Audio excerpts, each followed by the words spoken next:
this one down. Okay. So, friends, we are back. Hello, Rick. Hello, Hi. Gaurav. Hello, KB. Hi, How are you guys doing? Thank you for being here. This is, Let's Go Birding series, webinar series that Indian Birds and Asian Adventures have curated. And the idea is to deepen the knowledge of birding with the Indian and overseas community and introduce various dimensions of birding to everyone of this field. And then what I'm going to do is quickly have KB introduce himself and also introduce Rick, so we can get started, because Rick has this long presentation on waders today. And KB, you can also set rules, or if you want to tell people anything about the webinar, you can. One thing that I want to say before I pass the mic to you is that if there's an internet glitch, don't go away, because the system reboots itself. And in case if you don't hear, Rick or KB speak properly, just log back in. Yeah. Over to you, KB. Thank you so much, Mohit. And I see that about, just about 45, 46 people have already logged in. I think we should just give ourselves a couple of more minutes while people are logging in, because webinar jam is not something which is, people are not very familiar with, the logging in details of this particular platform. So while we have a small discussion and introductions, I'm sure, more people will log in. So I see the numbers reaching close to 50 right now. And I see people from, many, many nations, many countries have actually logged in. Brian Stretch is in Delhi, which is very nice. Thank you, Brian. Yes. I hope you're there. Okay, so thank you so much, Mohit. And of course, as Mohit has already said, this is a monthly, webinar and a talk series that we do in collaboration. It's a joint collaboration between Indian Birds and Asian Adventures. Asian Adventures, as every one of you know, is one of the earliest ecotourism companies that Mohit founded. Indian Birds is a large Facebook, perhaps the largest online Facebook community devoted towards promoting the bird life of the Indian subcontinent, sharing knowledge, raising awareness about the habitats, about the birds, and possibly helping some people in the fields who want to conserve birds and their habitats. We are here this evening actually to actually hear and understand basically the story of Rick and Alice Simpson. Rick and Alice, they started a non-profit called WaderQuest, which obviously by the name is dedicated towards raising awareness about the problems that the waders face across the world, and also to raise funds to support the community wader conservation projects, I'm sure across the world as well. Many of you, all of us are familiar with waders. Waders are long distance. Most of the waders are long distance migrants. They crisscross continents. They crisscross, from northern hemisphere to southern hemisphere and back. So these are the kind of birds which requires, transnational, possibly intercontinental cooperation to ensure that their habitats are protected. I'm very glad that Rick and Alice have picked up this wonderful challenge to basically, make a difference towards, promoting the conservation of waders. Waders come in all forms, but waders are one of those birds, as all of us will know. They kind of inhabit a niche where the water meets the land. So, or the land meets the water. It could be fresh water. It could be, kind of a seawater habitats. But the fact is, those habitats are very, very fertile habitats. They support a very, very wide variety of waders. But unfortunately, because of the various reasons, overpopulation, development, loss of habitat, they're also one of the most threatened habitats that we have today. So Rick and Alice, we look forward to hearing, more about the efforts that you guys are doing towards conserving waders and their habitats.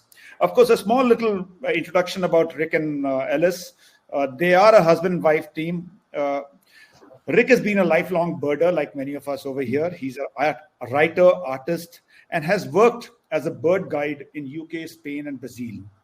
Ellis is a keen photographer whose main interest is birds and wildlife in general. Together in Brazil, they have worked towards promoting the cause of conservation of the Atlantic rainforest, particularly among children in the less well-off sections of the community and in schools. And as I've already said, returning to the UK in 2012, they dedicated themselves entirely to conserving waders and their habitats through this nonprofit called WaderQuest. So thank you so much, Rick and Ellis, for joining us this evening. And I'm sure all of us are very, very keen to get started with hearing your story and all the good things that you've done over the years. So over to you, Rick and Ellis. Thank you so much. All the participants over here, if you guys have any questions, feel free to type in the text box or the chat box over here, which Mohit and I will pick up during the course of this presentation itself or towards the end of the presentation. And of course, try and get those queries and answers to those questions for all of us from Rick and Ellis. So thank you so much, everyone, for joining this evening again. Rick and Ellis, over to you. Right. Well, thank you very much, KB. I have to say that I don't really need to say anything now because you've just given my entire presentation. So I'll just say good night and thank you very much. No, everything that you've said, of course, is absolutely true and very apt. So I think now if I start the presentation, I'll be able to go on with that. Let's see what happens. Nothing happening here. Can it started? Start. Okay, something is happening now. Hang on, this is not supposed to be here. We're in halfway through the talk here, so bear with us while we go back to the beginning. Stop the slide. Sorry. Again. See what? That's it. That's the one. That's the one. Isn't it? Should start again. Yes. Sorry about that. Yeah. There's like technical hitch there. Let's go. Okay, so yes, we've been doing this for around about 12 years. So what I wanted to talk about very much, as I say, KB was talking about, is global threats to waders and so on. If you look at this photograph, you can see lots of footprints of waders on the sand. And if you think that millions of years ago, all that remains of some of the dinosaurs are footprints in the sand. And what concerns us is that, okay, in millions of years' time, the birds and everything that exists now will be different if it exists at all. But what I don't want to see is in our lifetimes, footprints in the sand being the only record that we have that there were waders on this earth. So it does bother me, some of the things that are happening. As said, back in 2012, Elise and I set off on various trips to various parts of the world and 6 different continents to see as many wader species as we possibly could. We did very, very well. We saw about 176 species of wader in a 12-month period during that time. And the very last trip that we made was to glorious India, a fantastic trip we had too. And here's 4 of the highlights for us. Interestingly, these are more or less non-migratory. They're sort of regular birds that you see, your courser.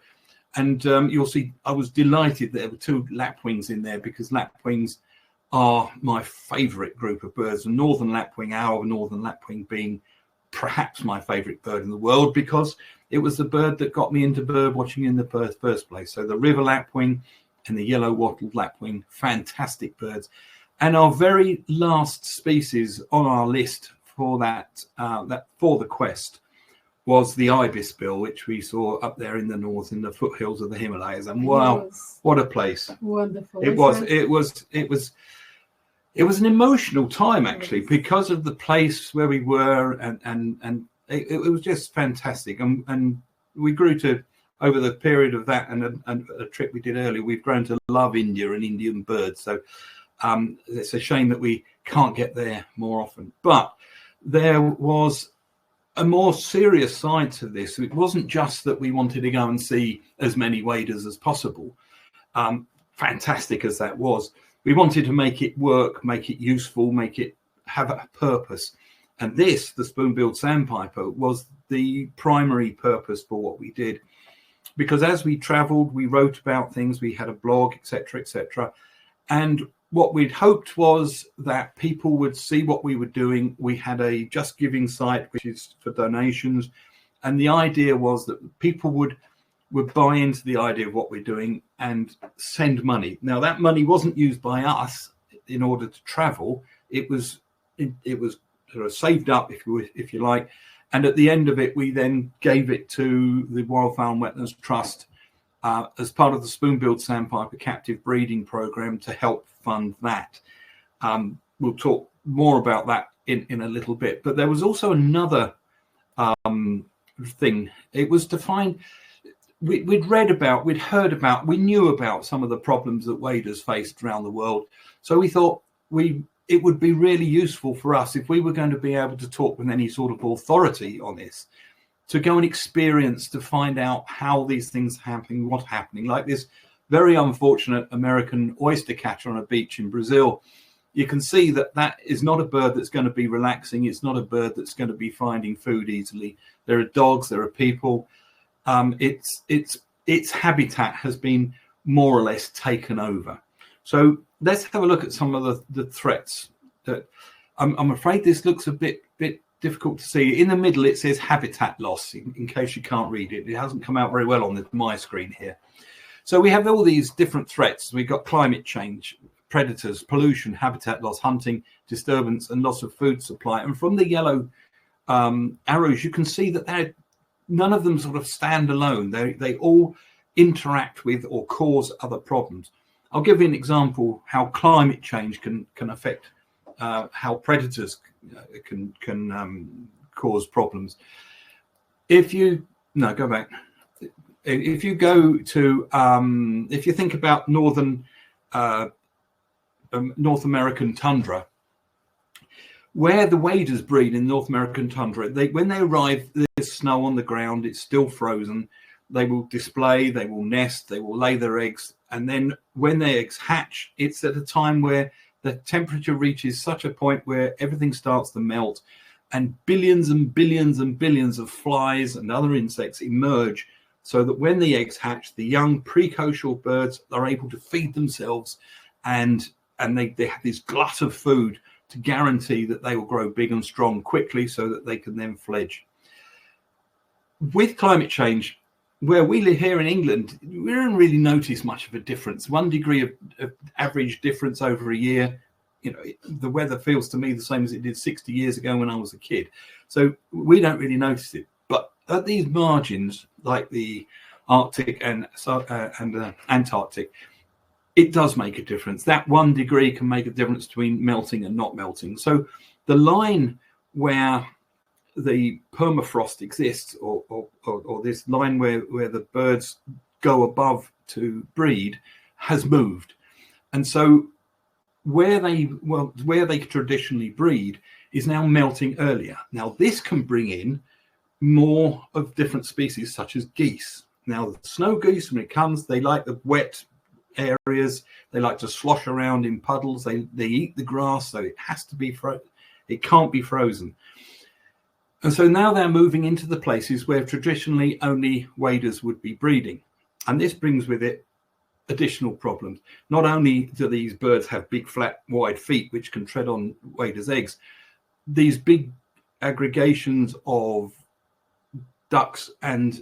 geese and their eggs bring in extra predators. They'll bring in bears, they'll bring in wolves if there's any woodland around, but there shouldn't be for waders. If they'll bring in foxes, they'll bring in skuas and other large gulls.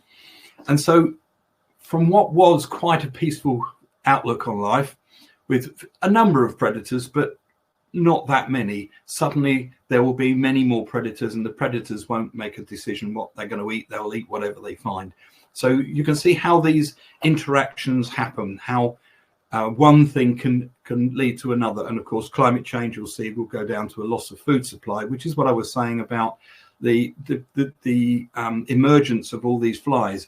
If it's already happened 2 weeks earlier, then the main glut of young for the young to eat has passed, and it is and will affect their growth. So predators, obviously, if you've got a disproportionate number of predators like we do here in the UK, crows and foxes, far too many of them, they could not be sustained by the wildlife we have. But what are they being sustained by? All the rubbish, the way of life of humanity, throwing things away all the time, leaving rubbish wherever we go. They thrive on that, and of course, it helps them to breed. It helps them to be successful. And so the balance between predator and prey numbers becomes disproportionate. You can have a whole hedgerow full of breeding birds, but a pair of magpies, crows, and foxes could wipe them out in an afternoon. So we have this disproportionate number for a number of reasons. One of them is that we release millions of pheasants each year for shooting, for hunting. And they don't all get shot, so some of them get killed by cars, creating a carrion for the crows and for the foxes, and it's again helping to increase their numbers. Some will survive the shooting season and will breed, again giving sustenance to some of the large predators. So pollution, there are various types of pollution, as I'm sure you're aware. You have like typical chemical stuff. You have detritus on the beach, which causes problems, and with I'll skip past habitat loss for a minute. We could go on to hunting. There's the obvious thing with hunting: if you kill animals, then they can't breed. So if you've got a difficult situation where you've got an endangered species and they're still being shot, then of course that's going to have a bigger effect than if it's a very common species. But as many populations are diminishing anyway, we need to look at whether or not we can do something about hunting and try and ascertain whether or not it can be changed. Whilst the people have to survive that are doing the hunting, in many cases, they're not doing it for sport always. We need to balance that against the populations. And disturbance, well, disturbance is caused by many things, hunting, and just literally by us wanting to go and sit on the beaches. Many of the places where the migratory waders go, after they've left their breeding grounds, they spend most of their time on coasts and in warm places. And that, of course, is where traditionally European people, northern people, like to go to get a bit of sunshine in the winter. And of course, people who live, indigenous people who live there, they like to go to the coast in the winter, in the summer as well. And so we end up with this situation where the beaches are being taken over by us and leaving the birds being pushed to the margins. And where they are, they're not getting time to feed and rest as they should do. Loss of food supply can be caused by many things like pollution and so on, but it also could be overfishing and also the overharvesting of shellfish and things of that nature. They think that maybe that's why the Canarian black oyster catcher, for example, became extinct. As more and more people went to the islands, there wasn't much else to eat except seafood, and perhaps that's one of the reasons why the numbers of that diminished. But if we look at this again and see that all of those things, they all point to habitat loss. And then if there's one thing that you can point to, that you can say this is what is driving most of the extinction and declines, it is habitat loss. But it's not just purely, as you can see, because we're taking habitat away, which again we will talk about in a minute. It's because of all these other things render what used to be a suitable habitat not suitable anymore, and that's as much habitat loss as actually destroying a habitat itself. And so you can see this slide just says waders are in peril, 48%. So half of the known wader populations are in decline. The half that we don't know about are probably almost certainly also in decline. There are some populations which are getting better. Black-Smith plover, southern lapwing, for example, they're benefiting from deforestation. the forest being turned into grazing land and therefore suitable for them. Piping plovers are increasing, but that's purely because their beaches are managed and so on, and we'll see other examples later. 30% of all wader species are extinct. There's 8 of those, I think, in the last few hundred years. Threatened, which is critically endangered or vulnerable, or near threatened. So these are all species, 1/3 of the world's wader species, where we've established that they're heading towards possible extinction.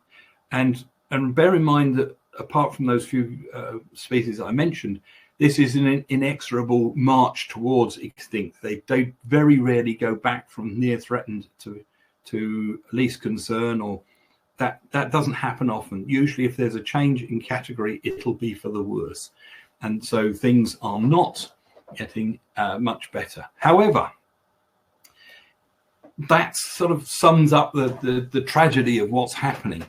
But of course, in India, across the world, here in the UK, everywhere, there are people like us. There are people who care about this.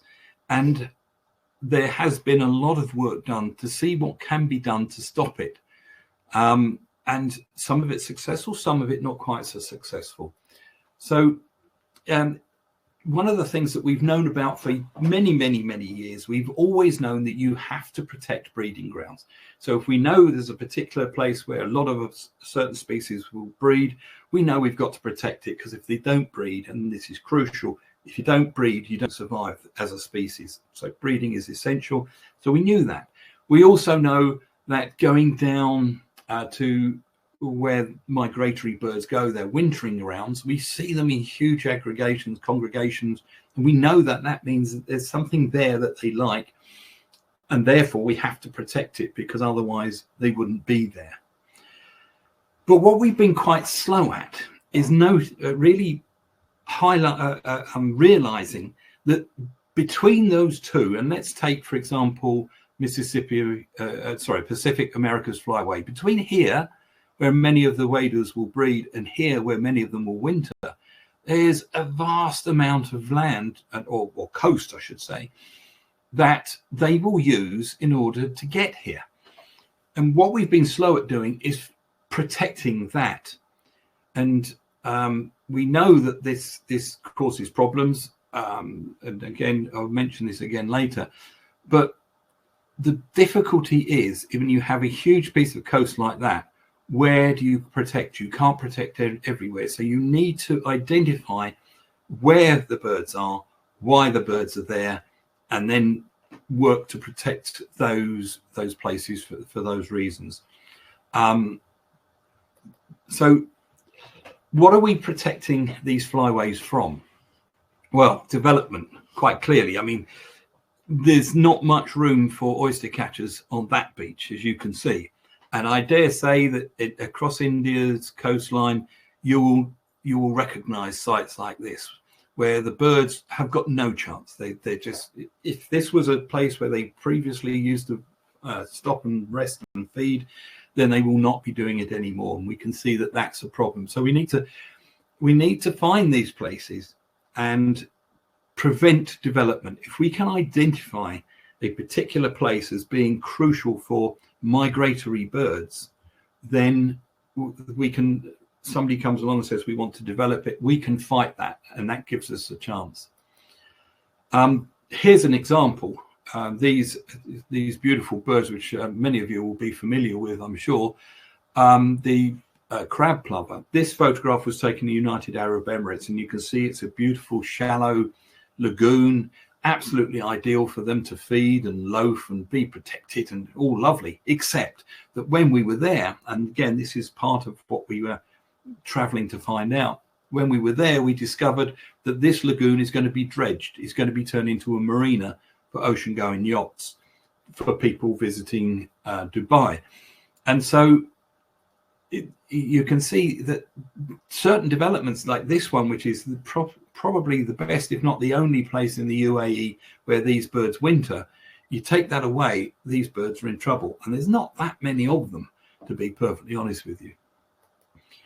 So we're also trying to protect them from reclamation. Now, I think that is a very, very bad word, reclamation, for what is going on, because it implies that what has happened is nature has stolen from us part of our deserved territory, and we're reclaiming it. We're claiming it from the sea, perhaps, but what we're doing is we are destroying certain habitats. So you can see this is a beach in Peru. There used to be a cycle track where the kids used to ride their bikes around, and so on and so forth. That in itself was bad enough. You can see that the sandy area is being invaded by vegetation, which it shouldn't be. And of course, what that lorry is doing is it's trying to extend the beach, because they're going to develop it so that the beach is ideal for people, which will make it not ideal, of course, for birds. Now, I mentioned earlier how we know that taking away part of a flyway causes decline. These are great knots. I'm sure, again, some of you will recognize these birds. There was a place is a place in Korea called Simangum, where they built a wall in order to stop the tide coming in out of a massive estuary. On that estuary, there were 90,000 of these birds. Every year, they would be passing through there on their way south to Australia. Once the project had been completed and for a wader's point of view, the estuary was destroyed, they did a count of the birds in Australia, and knowing that 90,000 stop there and go to Australia, it was no great surprise to find out that the entire population of wintering great knots the following year was 90,000 pounds. 90,000 pounds. I wish 90,000 individuals short. And it showed us that if you destroy habitat, particularly for migratory birds, they don't go anywhere else and feed. They perish, and that is absolutely crucial. And this is why looking at the migration routes of flyways is so vitally important. So we proved now that is what happens to birds when you take away their habitat. Disturbance, we kind of covered a little bit. We talk about, where birds are beach birds. It's an American oyster catcher. I think this is again in Peru. People, so even on some of the more remote beaches, which are not necessarily good for holiday makers, people like to exercise their horses. People drive vehicles. People walk their dogs. There are all sorts of things. People go, what do they call it, kite surfing or windsurfing, and all sorts of other activities, which are all disturbing to these birds. And one of the things that we found in Australia, for example, there is an antidote to this, of course. This is a hooded plover. It's a bird that lives on sandy beaches in southern Australia. And it only lives on sandy beaches. Nothing else will do for it. So when you consider that during the breeding season, and which is the sort of spring and summer, which is when people want to be on the beaches. They've had the winter, they want to go out there on the beaches to top up their suntans or whatever they want to do. These birds have been there for a very long time, and they're so small and unobtrusive, people don't notice them, and they just go and lay out on the sand wherever they want and fill up the beach with people, and there's nowhere for these birds to breed. So 15 years ago, the success rate of this species was about 5% from laying to fledging. Not 15, 5%. Only 5% of any clutch would get to fledge, which is sort of heading towards extinction rate. And it's just purely because people were on the beaches. So what happened? A lot of people went out of their way, local people, and this again is crucial to what Mohit was saying earlier. KV was saying earlier about sort of local communities, and this is something that we've really picked up on. Is that local people said, "Do you know what? We like having these hoodies on our beach, and it's quite simple. We just stop people going to various parts of it. We know where the nest is. We can fence it off. For a small amount of money, we can protect these birds, and we can talk to people." And the majority of people that were disturbing these birds had absolutely no idea. and were very happy to be moved on, put their dog on a lead, not drive on the beach, etc. There's the odd person that's a bit belligerent, but be honest, these people aren't doing this deliberately to upset the birds. They're doing it because they do not know. So raising awareness about these things is absolutely crucial. Another problem that we came across is the aquaculture. This is, this is people's livelihoods. There's how they earn a living, the shrimp farming and so on. But you can see this is a spoonbill sandpiper that's been caught in a shrimp net on an aqua farm, and this is happening a lot, not just with spoonbill sandpipers, obviously, but a bird that's really quite common to you is this, the redneck stint. So it's quite sad to think that these birds are being caught in these nets, and then when the tide comes in, they drown. It's a horrible way to end a life anyway. But this with a common species like this, it is still going to be dragging the numbers down, and dragging numbers down is what we can't afford to do in this day and age. Another problem that you will know all about, I'm sure, we talked about pollution. These are Malaysian plovers, and this is in Thailand. And there's a very stark irony here. If you look at that cup, which I believe came from McDonald's, you will see a little red blob at the bottom there, which is a picture of a man putting rubbish into the bin. This is the request to whoever owned or bought that drink to dispose responsibly of the cup. Or quite clearly, he took no notice. And the irony of it being there on this item of detritus on the beach struck me as being quite important and worth pointing out. But of course, other types of pollution happen. This was in Brazil. This was a terrible chemical spill where a dam that was holding back water that was used for cleaning out tanks and so on burst, and it went into the beautiful pristine river. Which river was it? I've forgotten. Francisco. Not San Francisco. Yeah. Anyway, and the bird on the right, a sanderling, is happily feeding away there, little knowing that what he's actually doing is poisoning itself, dooming itself to die when all it thinks it's doing is feeding. So that, pollution comes in many guises, and sometimes you can't always see it, unlike this one, which is really quite obvious. So what can be done in terms of hunting? Well, that's a great question. These are sociable lapwings, and this photograph was taken in Lebanon. And Lebanon is a place where I've seen photographs of 4x4s with the bonnet covered with the corpses of sociable lapwings.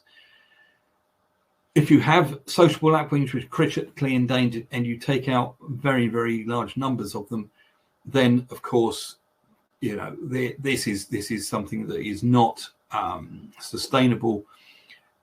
And unfortunately, in a lot of cases, the people that do it, the reason they take out these sociable lapwings is because they know that they shouldn't. They're doing it deliberately to demonstrate that they don't care what we in the West think about what they do. They'll do what they like with their birds, and we can get knotted, to use an old English expression. So quite honestly, I don't know what you can do about that. And you just can't be going in and telling people what to do. You have to try and persuade them that it's what they want to do. So this next picture is taken the other side of the world in the Caribbean, where they have what they call wader scrapes, and they make a scrape on these islands where there traditionally was nowhere for waders really to stop, create a habitat which is ideal for them, and then when they arrive they just shoot them, and that's the only reason for the wader scrape. Decoy, isn't it? They even put, as Elise says, they even put decoys out to attract them in, and they eat them. You can't think they haven't done this purely for fun, but honestly, I think this is something that needs to be stopped. It is diminishing. The traditional hunters, younger generation, are beginning to see that this is not a good thing to be doing. So they are beginning to die out. So hopefully their days are numbered anyway.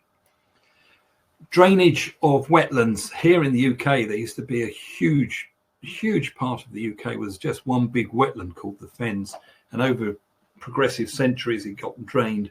So this part of this land here, you can see, is now a ditch with farmland each side. Before, it had been marshland, and all that water was spread out across the whole thing. And the reason this is important, this is my northern lapwing, my favorite bird in all the world. Fantastic looking thing. It's diminished by breeding. It's diminished by about 80% in the UK over the last 20-30 years, and that is due almost entirely to drainage and changes in farming practice. So what happens is you get a few pairs here, a few pairs there, and in these lovely wetlands, you drain the wetland and they're no longer there. They can't breed there because it's now a wheat field or whatever. And something that Elise and I came across near our home when we lived in the south of England. We had about 2,000 golden plovers used to come to a particular area which was always soggy and flooded and fantastic for them. And then one year during the summer, the farmer put a drainage ditch across the middle and then planted wheat, and 2,000 golden plover and innumerable lapwings suddenly had nowhere to go in the winter. It wasn't suitable for them anymore, and they disappeared. We have no idea where they went. I think they probably would have gone somewhere else because it was the wintering grounds. But that was very sad. But again, an example of what's happening. We talked briefly about predators. If you start talking about predators and say, well, we need to control their numbers, who's going to do it, and how do you do it, and do you do it with the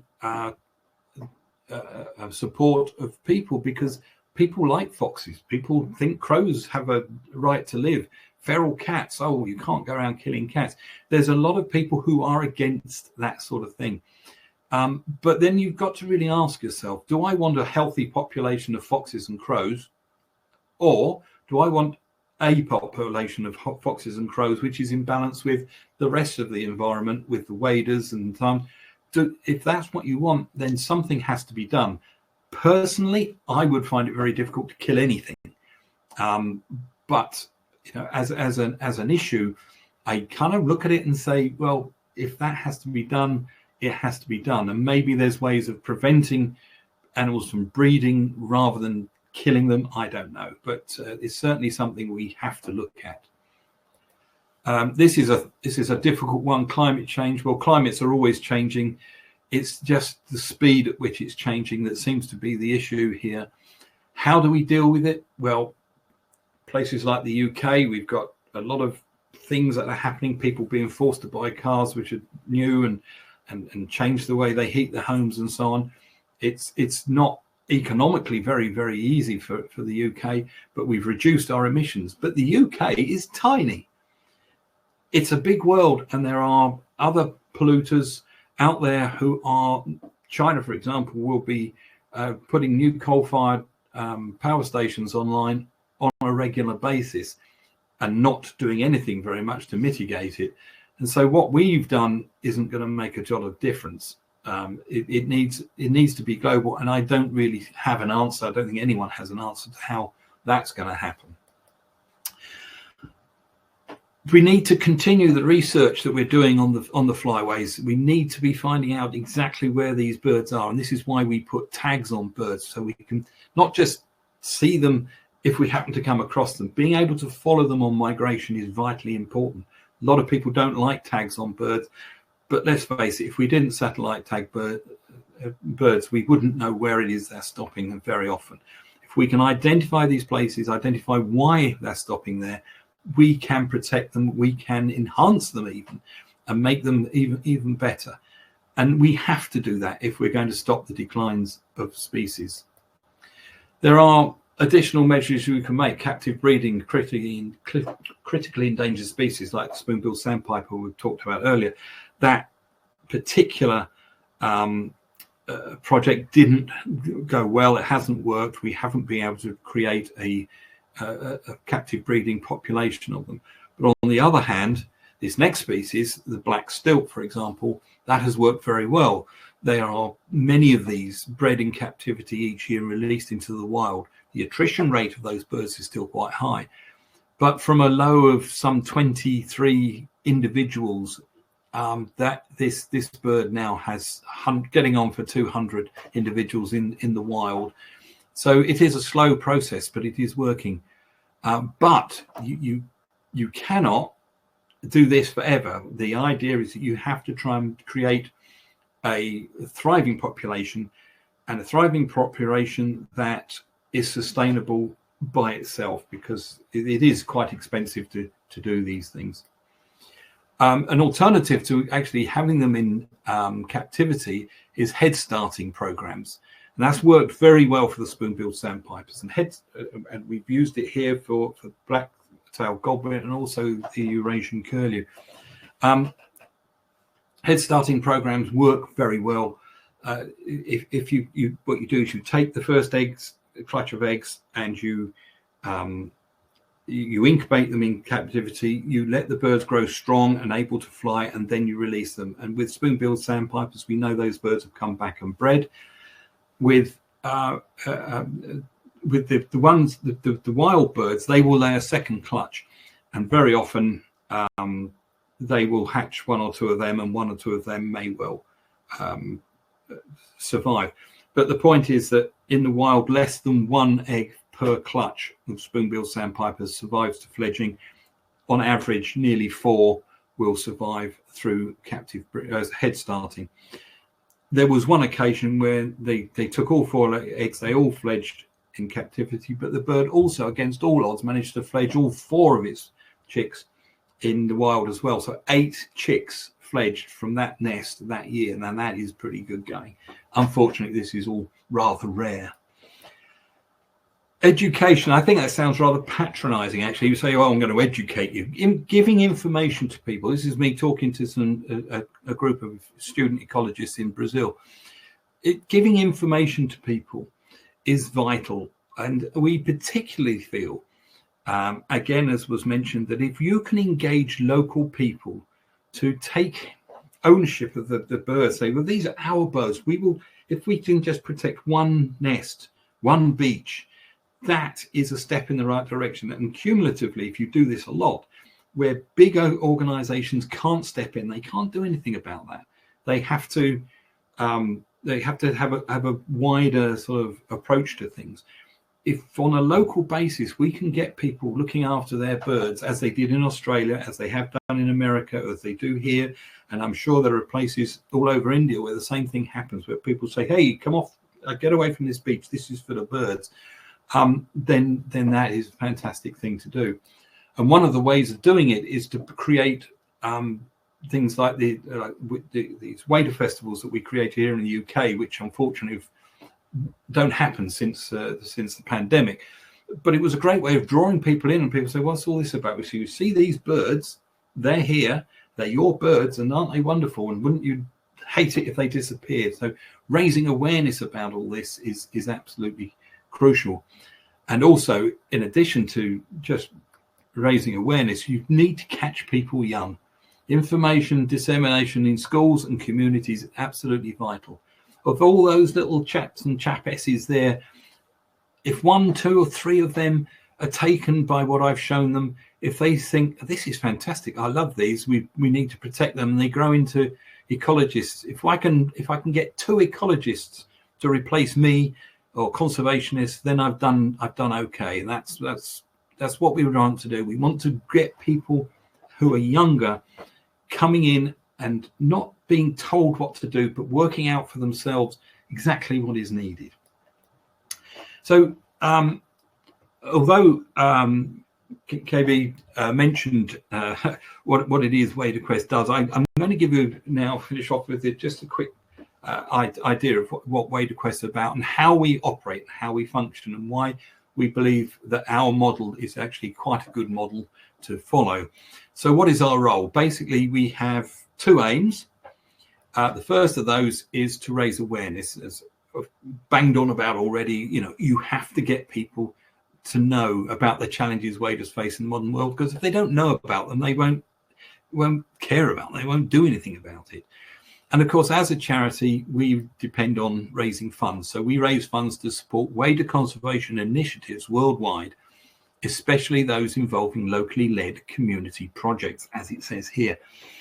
And I will briefly mention that we have a grants fund, and the money for the grants fund that's in that grants fund is ring fenced, and it is only ever used for making grants or making donations that will enhance the quality of wader conservation around the world.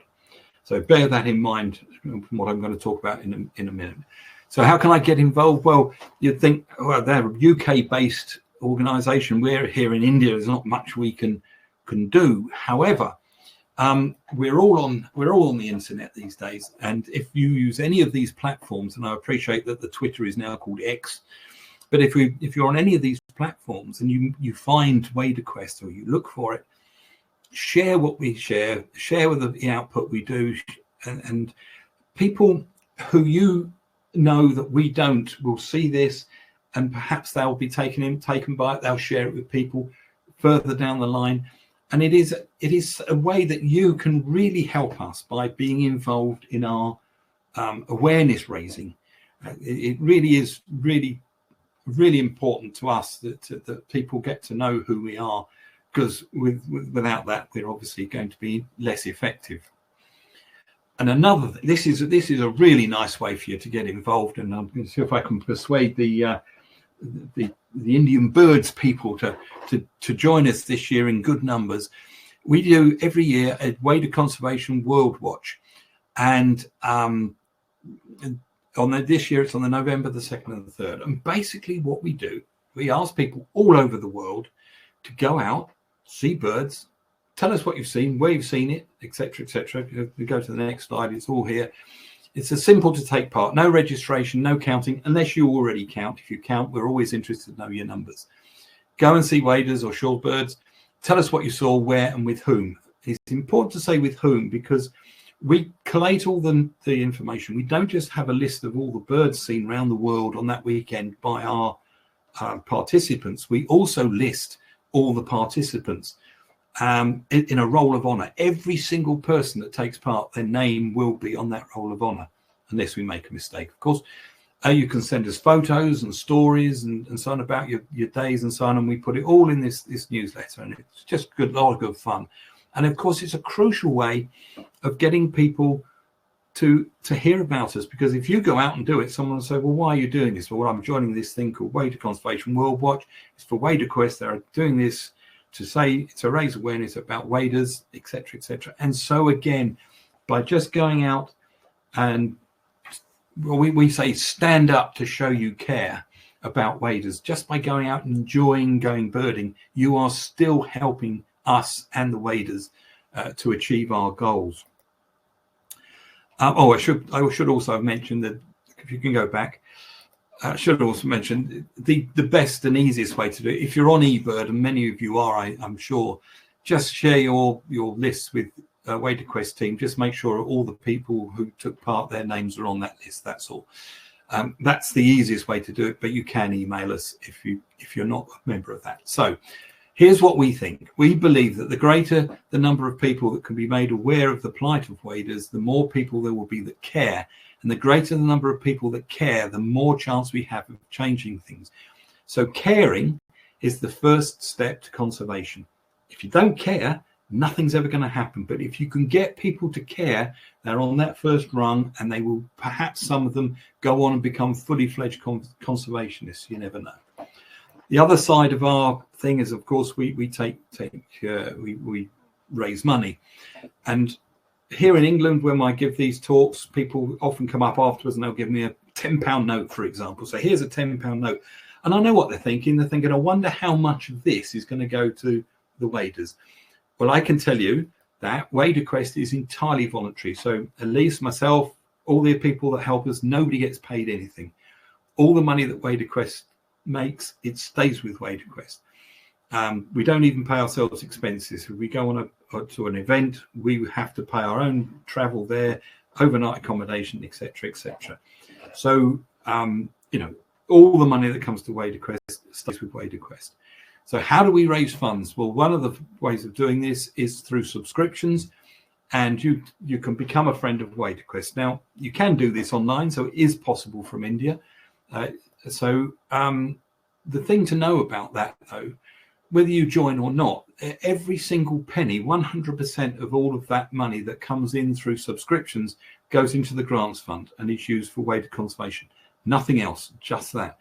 And you can see that here in the UK, £10 a year is not a huge amount of money. It works out at about 19p a week. Now, I appreciate that the value of currency is different in different places and so on and so forth. We do appreciate that.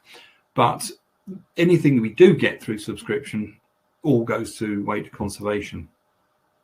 Also, of course, donations. That's where the chap who's just given me a tenner, that's what he wants to know, whether his £10 note is all going to go to waded conservation. Well, I can assure him and you and everybody else that 100% of it will, because all donations are also used entirely for the grants fund. And of course, we sell stuff. So we have things to sell. We have an online shop. You can go on that shop. We can send stuff to India. I can't always guarantee it's going to get there. That's difficult with international stuff sometimes. But you can join us. You can also donate online. We have books and earrings and so on. Now, the stuff that we create, which is WaderQuest merchandising, 25% of that also goes into the grants fund. So whatever you do, if you buy stuff because you want to have something to for your money, even then you're going to be helping us to raise money.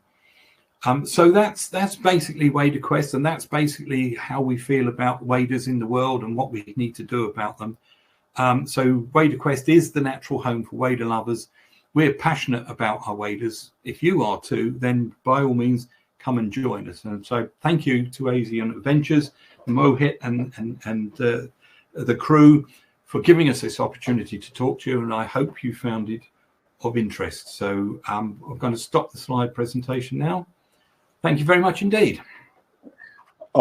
Thank you, Rick and Alice. I think very, very, I can almost feel the passion that both of you share towards waders and their conservation. And of course, you showed a picture of the spurwing lapwing right now. And I must tell you that this bird has appeared in India over the last couple of weeks. And almost every twitcher and every birder from in our country is heading to that one particular lake near Hyderabad to basically go and see this bird, which has been sighted in India for the first ever time.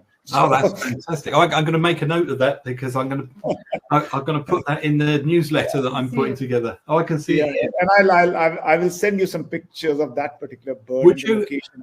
Well, I tell you what. How about writing a little article about it for the newsletter? Of course. I'll be very happy, or I'll ask somebody who has seen the bird to write it. In fact, it would need to be in the next in the next week because I need to get it out fairly soon. But that would be very, very interesting. It's a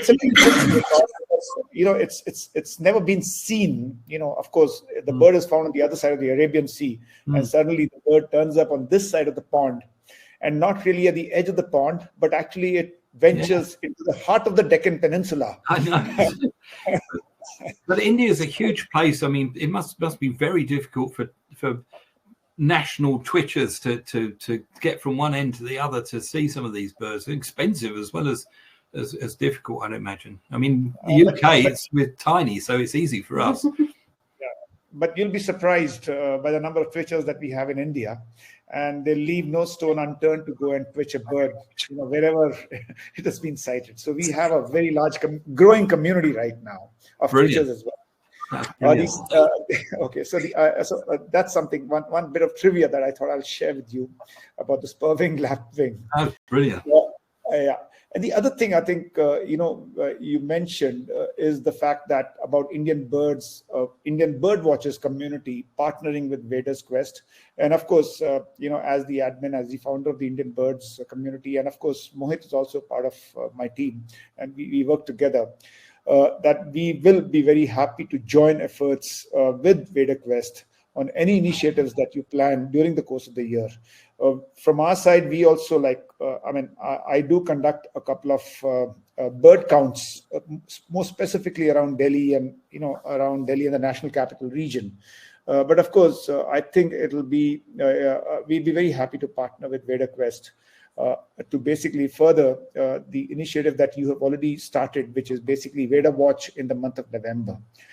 So very happy to do that as well and promote that amongst the bird watching community in India.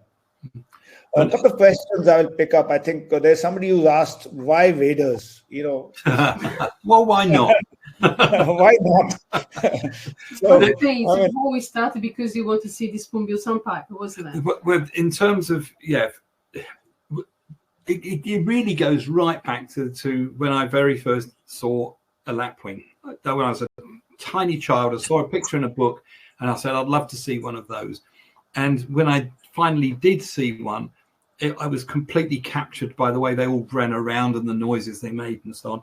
And because I lived in the centre of England, waders were something I didn't see very often. And I used to go to places because I wanted to see waders. I remember all of the times I saw the first example of any species in England, the first grey plover. I nearly drowned because I wanted to get close enough, and my boots came off in the mud and the tide was coming in. It was quite frightening, but I remember it well because it was the first time I'd seen a grey plover and indeed ruddy turnstones as well. So there was something exotic about them because I had to go to special places to see them. And one of the things that I found in Brazil was surrounded by all these wonderful rainforests and so on. But I got the most thrill when something unusual turned up on the beach, a sandling. First for the municipality, we'd all go rushing around to look at it. And somehow there's just something about And how about them. the kids in the forest? Oh, yeah. Have I got So time to tell you a very, very quick story? We used to take these kids bird watching in the forest. They knew more about the birds than we did, to be honest with you. So one day when I heard them saying, Rick, what's this? What's this? I thought, blimey, there's something they don't know that I do. And on the track in the rainforest was a pectoral sandpiper feeding in a puddle in a rainforest. I mean, I was dumbstruck. I mean, they'd never seen anything like it. So it's the distances they travel. Oh, I could go on all night about this, but yeah, there's something special about waders. And the kids start to call you, wasn't there? The word for sandpiper in Portuguese is maçarico. And because they saw that this was a pectoral sandpiper, it had a pot belly, and I have a pot belly, they said, you're a maçarico as well. And so that became my nickname, Rick Maçarico. But as Elise said, with WaderQuest, it really was all because of the spoon-billed sandpiper. I just thought we had to do something. Rather than go and just see it and tick it off and say we'd seen it, we ought to do something to see if we can stop it from becoming extinct. Minimal as what we did was, we did our bit, we tried. Kaustav, I think I read your question. You're asking whether other category of birds also face similar challenges. But I think Rick has already put a point across that, waders are facing habitat loss, and they're, of course, declining. And most other birds, categories are declining as well. Like hornbills in the forests are declining. The raptors are declining. The birds in the open country, grasslands, they're declining. So almost every species of birds, every category or every, the birds that are found in specific habitats, I think there is a general decline that's happening. And of course, waders are no exception on that as well. But the fact is, what Rick mentioned is that waders, they fly long distances. They cover huge, distances, migrate between southern hemispheres, or basically come to tropics during the winter season and go back to, the northern latitudes in the summers to breed. So the challenges and the complexities of their conservation are actually much more enhanced, possibly, than those birds which are very, very, which are resident to a specific region, because these things require international cooperation. It's a very complex conservation challenge from that perspective. One more thing, KB, is that we need to start working with communities that reside near these big wetlands, near these water bodies. And then, there are plenty of birders in our system in India where they sort of belong to rural areas. The idea is to reach out to these communities and work with these communities to protect these huge wetlands, which are either on the flyway or are important as bird habitats, because sooner or later these will be, I don't want to use the word reclaim, but that's how it is. And they are being reclaimed by cement factories, by agriculture, by various other industrial developments. The idea is that we need to safeguard these. So identification of these is very important. And this is what the governments are also doing to an extent where they're looking at, either ecotourism, empowerment, all of those things. But to take it to a little deeper extent is really, really needed right now. In the next, I've been looking at Gujarat, and about 10 years ago, the wetlands that we used to see while driving around are gone. They've just converted into fields, agricultural fields, or there are factories there, or there is some sort of development.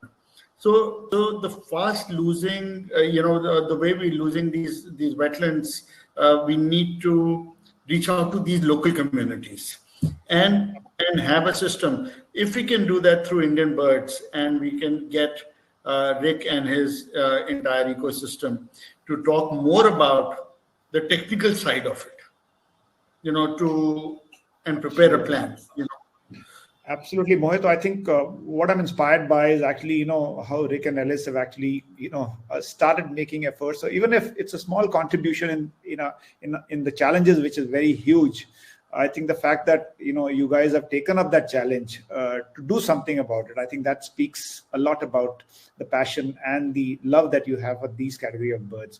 So and of course, just picking up Mohit's point, I think Rick and Ellis, the challenges that you mentioned about the habitat loss are actually more severe in developing countries like, say, India, or in China. And of course, we all know the kind of challenges that are there along the Eastern, East Asian flyway as well. Similarly, I've seen, the wetlands around Delhi,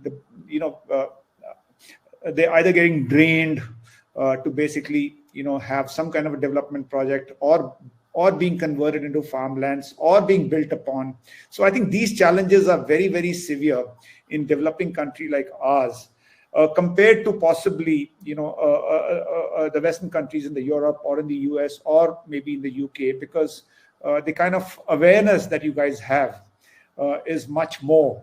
Over here, typically the development aims of the government, and the fact that we have to support a population of 1.5 billion, takes precedence over birds like waders, which obviously, unless you're a bird watcher, they actually don't even register on people's consciousness. It's not a peacock. Yeah. Not a tiger.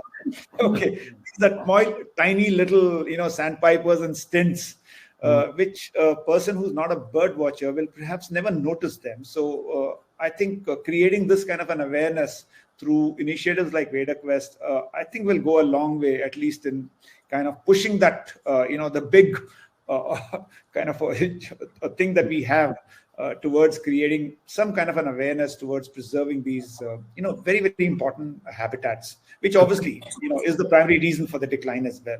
Something you just said then is really actually very apposite. And the fact is that for many years here in the UK, some of the birds didn't have names at all, the waders, because they were just little grey things out there, and really people just didn't know they were there. And it also goes back to what I said about the hooded plovers in Australia. The people weren't being deliberately obstructive. The plovers will run away. They're tiny. They run away as the people come onto the beach, and they just didn't know they were there. Once they'd found out they were there, then they wanted to try and help them for the most part. And I think this is why awareness raising is as important, if not more important, perhaps, than fundraising for us anyway. That's the way we feel, because When it comes to large projects, we can't afford to do anything. We can afford a few signs and bits and pieces. We don't have a huge amount of money, so that needs to be done by bigger organizations. But that will only happen if they can recognize that there are people on the ground who are willing to do the work voluntarily. And kids is very important. Do you remember the sign in Australia? Oh yes, it's very, very important to have kids involved. If you involve kids, in Australia they were putting signs up saying keep off the beach because of hooded plovers. Beautifully designed, beautifully constructed. First night they'd be knocked down, and then they started putting kids' pictures, the kids that had drawn the pictures of the hooded plovers, and even people that were knocking down the signs felt a little bit reticent to destroy something a child had done. This is all about hearts and minds and getting people involved, and I think if you can involve children, I think it changes the way people look at things. That's our opinion, our thoughts anyway. Bharti, just picking up your remark about the fact that waders are cute and equally colorful like peacocks. Yes, many of the waders, say flamingos, are obviously very colorful and very conspicuous. But most of the waders, and we just spoke about stints and small plovers and possibly sandpipers, they're more tiny birds, and they're not easily noticeable. And specifically in countries like India, because they migrate here during the winter season, so they do not have the breeding plumage, so they're not really that colorful. Of course, when they return back to their breeding grounds in the summer, they become more colorful. But during the winter season, when we see them over here, they're a little more drab colored, or they're not really that colorful. But there's also the issue of what constitutes a wader, because a bird that wades is not necessarily a wader. So, for example, flamingos and storks and cranes, they may wade, but they're not waders. Waders is a specific group of birds. Some people call them shorebirds, but then again, they don't all live on the shore, because you get thick knees and coursers and so on, which are definitely not coastal birds. So it's quite difficult to describe. If you actually want to know what is a wader, then go to the WaderQuest website, and we've got a directory of what constitutes what we think of as waders. The other point that I was making, Rick and Ellis, is that recently we had an exhibition in Delhi. We kind of aggregated pictures from our members on a specific theme, which was basically plastic pollution in habitats and how the birds are getting impacted. So we got many entries, and of course we had specific habitat specific entries as well.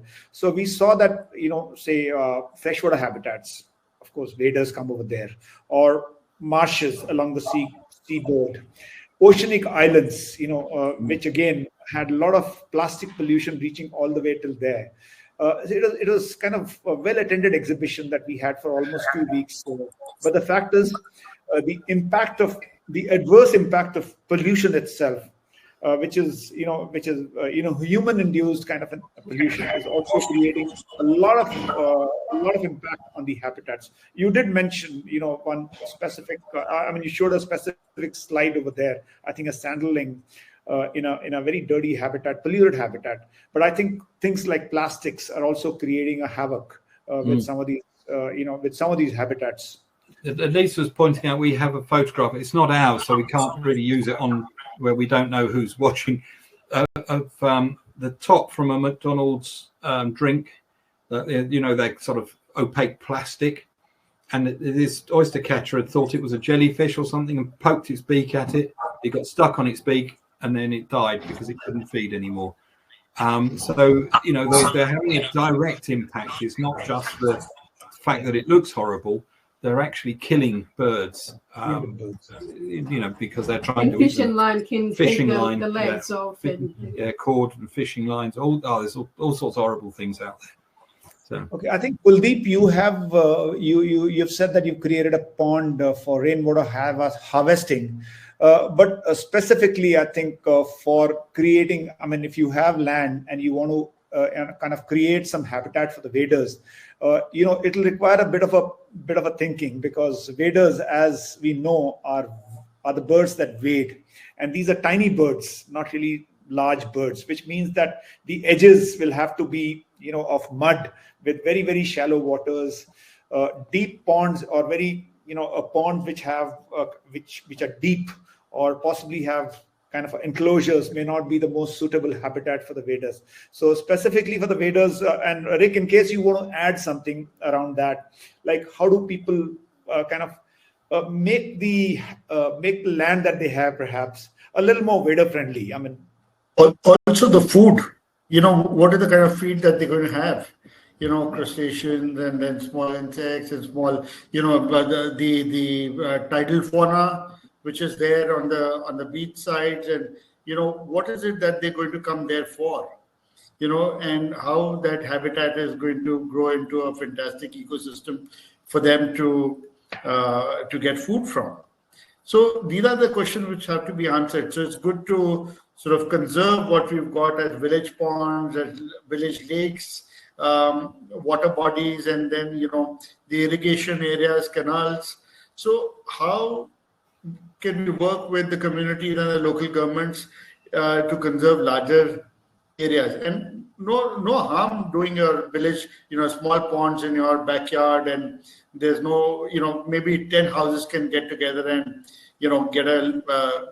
get their lands together and create a large pond for themselves. So yes, there are many such opportunities that one can do at individual level and at community level. So there are some questions, KB, if you'd like to take up. I'll just pick them up. I think, Kuldeep, we answered your question about the waders.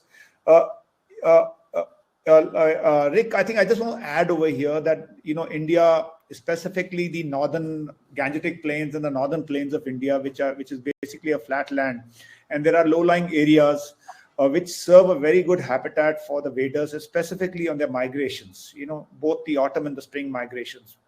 And if you ever come to Delhi, I'll be very happy to take you to some of these low-lying areas which get flooded during the monsoons, during the month of July and August, and then the autumn migration starts around September, and you see large flocks of waders kind of using those places as their staging points. So that's one point. I think Seema has a point about where she lives in Navi Mumbai. Of course, I have also had the opportunity of going there and watching birds. And 170 waders, including lesser and greater flamingos. Okay, we just clarified that flamingos may not be considered as waders, but there are this particular, the Sivri Creek, Thane Creek, which is where Navi Mumbai is again a very, very it hosts large congregations of waders throughout the year and during passage, both during the spring and the autumn as well. Again, a very nice habitat for the waders. So in case anyone over here visits Mumbai, Navi Mumbai, Thane Creek on Navi Mumbai is a great place for wader watching as well.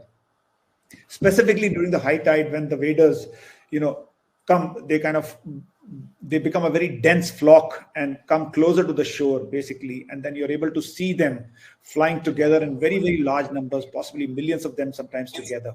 So, Rick and Ellis, I just want to ask one personal question: which is a place where you've seen the largest congregation of waders in the world? Well, funnily enough, because these are astonishing sights, specifically when you see them flying in those hugely large congregations. Actually, I think here in the UK, because we specifically go to a place, and incidentally, when you have these large congregations in flight, we have coined a name for that. We call it an inspiration of waders. So okay. The collective nouns like a murmuration of starlings and so on. That is something we like to encourage people to say. I saw an inspiration of Dunlins. I saw an inspiration of. We like to encourage that. But can I just go on from what you said? Seema mentioned. She mentioned this place, but she also then said that a golf course and 17 buildings are being built there. The authorities will refuse to acknowledge it as a wetland. I think this is the sort of thing that it's really difficult to fight against. It said complaints and court cases have been made by aware citizens, but no substantial result. So I think this is what you're up against a lot of the time. If the people who are in charge have their blinkers on and saying this is good for me, good for finance, good for the local economy, you always find it really difficult to persuade them that it's not good for birds. And although you're not necessarily going to make any money out of the birds, you kind of have a responsibility to we share the world with these birds, and quite honestly, it's you're up against it. I think that's what I'm trying to say here. You're talking about the big congregations of waders. You can have lots of places in the world where we haven't seen it yet. Broome, New Jersey, China, UK, and I see Mohit's written here, Sichuan in South Korea. If you can get into North Korea, because of their sort of social situation, there's an awful lot of very good habitat on the coast of the Yellow Sea still there, because they're not developing it for holidays, because they're not allowed to have them, I assume. Tourists is not allowed to go tourism there. Isn't, tourists don't go there, so there's a lot of the habitat there is still largely untouched. But it's difficult to get into North Korea, and probably even more difficult to get out, I should imagine. But New Jersey is a very good place because they come for breeding season, isn't it? In USA. In New Jersey, it's the Delaware Bay. Is a very famous for. But that again has been affected largely by various things. So Australia, Broome in Australia is quite good as well, isn't it? Yeah. They were asking where we've been, where we've seen. But we've been in Broome. We didn't see big congregations. It was quite big. Oh, stop arguing! She's arguing with me. You see this? That's why. I think around India, just for the information of people present in the call, because we're specifically talking about the Indian the bird life of India. I think if you just do a small circle, we'll have Sambar Lake in Rajasthan, which is a great habitat for the waders. Parts of the Gujarat coast, Marine National Park, and those areas, I'm sure they're really wonderful. We talked about Thane Creek around Mumbai, and as we go south, near Rameshwaram, we have the Vedanthangal marshes. Then we have the Lake Pulicat. Of course, move up, we have the Lake Chilka. Then, of course, the Sundarbans. So there are these large habitats for waders. And Rick and Alice, I think, just to say that many of these places are protected areas. Obviously, even like in a country like ours, even the protected areas come under kind of a pressure from the vested interests who want to kind of develop those, the land over there, just the way Seema has just mentioned. But many of these are actually protected areas. And I hope, and of course, the civil rights, civil society groups in our country are fairly active. So these days, and they are able to take many of these people who have their eyes on these land passes, take them to the court and get those verdicts to basically try and protect them. It doesn't happen always, but there's a fair amount of success on that ground as well. So that's where we are. Any other questions, gentlemen and the ladies in the call? Yeah, there is Inara who's saying, why do birds like flamingos stand on one leg? Some fun facts. I have no idea. Well, usually they stand on one leg because the bodies are quite large and they need to conserve energy. So that's the most relevant answer I would think is for this particular question. And then in case if it's being preyed upon, let's say a predator comes, the other leg has enough energy to sort of take off, So, but I suppose if you this could be spend all day standing, it's good to rest one from time to time. Yeah. If for 4 hours, it can stand on one leg for 4 hours. Typically, I've seen the waders, many of them do it. They do it when they're roosting, not when they're actively feeding. So I guess that's an adaptation to basically, catch up. I mean, give a rest to their body, or possibly, have a sleep in some form. In the birds, maybe with the leg tucked up underneath the feathers, there's a degree of, certainly in colder areas, maybe there's a degree of a heat loss that doesn't happen. I don't know whether that's true or not, because they stand in cold water a lot, so maybe they don't lose much heat through their legs. But it's a very good question. There's one person here, Nishan Venugopal, who writes very well, and he's been writing on conservation issues for a long time. And he's asking. Of course, he knows that citizens science helps, like bird counts will help in conservation, raising awareness for the waders. I think, Nishan, you should get in touch with Rick directly and take WaderQuest cause forward. You write so well, you have good following. You should step in and take a WaderQuest cause in India ahead, along with Indian Birds, Asian Adventures. And we need people like you who are not dependent on ChatGPT, who can actually write from their heart and put it out. Please do that. Thank you for being here. One last trivia before we end this conversation. Very interesting conversation, Rick, is the fact that you showed the picture of the black stint. Okay, I hadn't seen it earlier, but we have a close cousin of that bird called the black-winged stilt over here. A very common bird, and that's one bird which actually thrives in degraded, habitats. So, which means sewage ponds and stuff like that. And that's one wader, which is unfortunately an indicator of a wetland which has gone bad, because they thrive in that kind of an habitat. And that's the bird which seems to be actually increasing.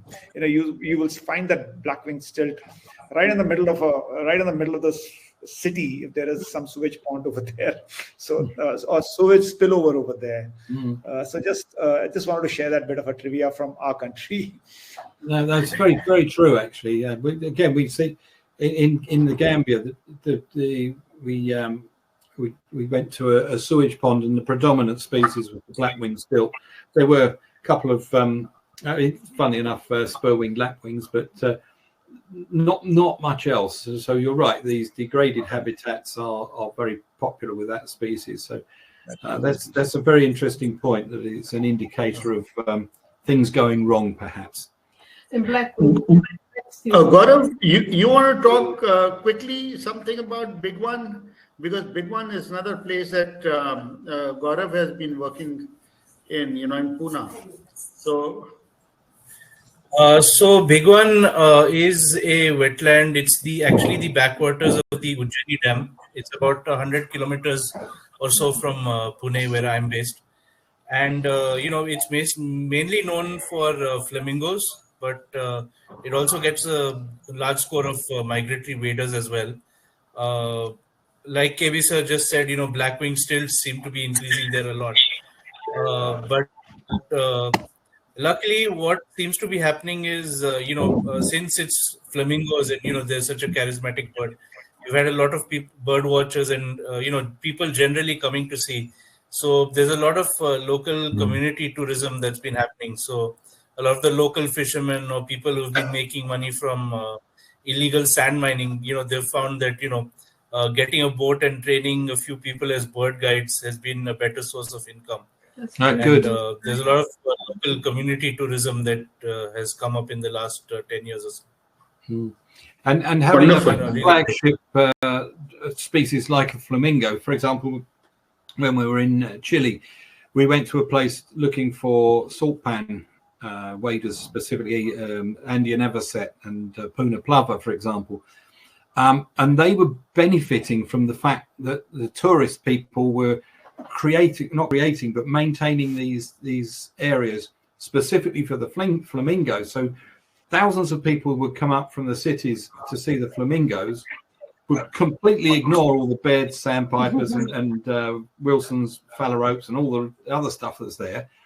But the knock-on effect of making sure that these things existed so they could make their money from the tourists was that there was these other species which are less obvious and more of interest to people like ourselves.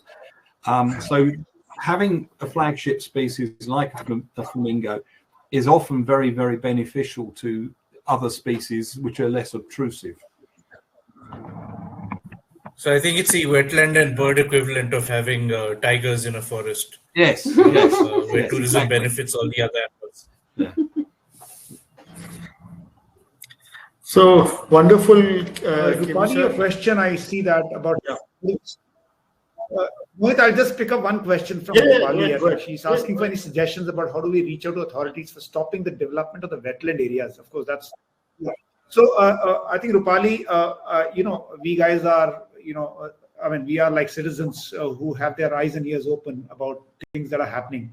I think the first thing that we should do is basically to get the media involved. And of course, start raising hue and cry through the media, the mainstream media, and of course the social media platforms as well, like Indian Birds, or it could be anybody, any other platforms. So I think the first step from our side as citizens would be to raise the issue in the media, in the consciousness of the people involved. And of course, there are many organizations which are actively working towards taking up causes for the conservation as well. But that would be a little more dedicated kind of an effort. Yeah, I did. Interesting that we got some people in Brazil, Green Tribunal and stuff like that. Yeah. From our perspective, the first thing is try and get hold of the media and raise these issues over there. The people, our friends in Brazil, they call themselves WaderQuest Brazil. Yeah, sorry, did I miss something? They've got onto, they're on the television, they've got national television, but what they've done is they've managed to get the municipality, the politicians behind them as well. So they've had beaches closed and closed off with physical barriers, not just, you're not allowed here. They physically stop them. They've created these a municipal bird day, migratory bird day. They've created this whole thing, a whole event, all based around the passage waders that are passing through, and they've managed to do this and create something that the municipality sees as a positive step. And they're very proud. They say, "Oh, we're the first municipality in the country to have an annual bird day," or whatever it is they call it. I can't remember now exactly. But I think if you can't, even if you go on television, you get the media presence, you will build up a groundswell of opinion. And if you build up a groundswell of opinion, the people that get voted in every year will want to make sure that those people are going to be people that will vote for them. So they will want to do things to encourage the ecologists, the conservationists to vote for them. So you have to have numbers, which is what we said earlier. The bigger the number of people that you've got, the more chance you've got of changing things. And so you're absolutely right. Social media and the standard media is very important. Yeah. Anything else? Otherwise, I think we far exceeded our time of 1 hour that we had given for ourselves. But the most wonderful and very inspiring work, Rick and Ellis, and I think more power to you. And from our perspective, since we have a platform that connects a very large community of bird watchers in India, we'd be very happy to partner with you and support in any way possible the kind of efforts that you guys are kind of steering. And of course, you did speak about the WaderQuest, the world Vader count that you guys have in the month of November. Let's make a beginning starting this year in collaboration with all of us over here. Brilliant. That'd be great. So yeah, from my point of view, I'd like to say thank you to everybody who's thank you so much for organising it, for you for hosting it, KB, and also all the lovely people that came to listen to me bang on about this. It's very touching that so many people were interested in hearing what we got to say. So really, Mohit, sorry, I don't know how to pronounce your name. Gaurav, is it? Gaurav. Yeah. Sorry. Yeah. But thank you so much for everything you've done to give us this opportunity. We certainly really appreciate it, and we look forward to working more closely with Indian people and birders in the future for the good of waders. So thank you. Thank you so much. Thank you. Have a nice. Thank you. Nice evening. Thank you so much, and thank you. Next month. Thank you very much, everybody. Bye-bye. Thank you. Thank you. Thank you. Thank you. Thank you. Namaste. Namaste. Thanks, everyone. Thank you. Bye bye. Bye bye. Thank you.